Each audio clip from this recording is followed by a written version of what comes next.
Jamen, jeg hedder Charlotte, og jeg har også lige været på malerkursus hos Margret i dag, og vi har fokuseret på farver, og blande farver, og bruge farver, og i bunden og toppen, og vi har meget, jeg vil lige vise jer lidt, fordi jeg har fået en masse gode tips med hjem til, hvordan jeg blander dem, og hvordan jeg husker, hvordan man blander det, og hvordan jeg kan gentage det, hvis jeg nu skal bruge den samme farve igen, eller lave den lysere eller mørkere.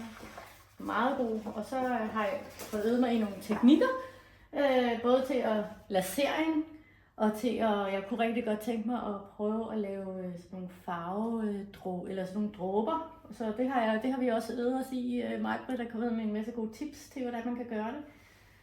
Ja, så, og starten på nogle gode malerier, så vi går til at se. Ja.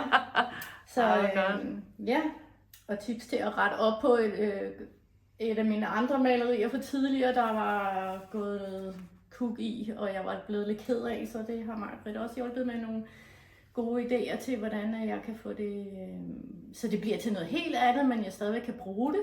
Så det skal jeg også hjem og arbejde videre med. Så masser af lyst til at gå hjem og arbejde mere. Tak.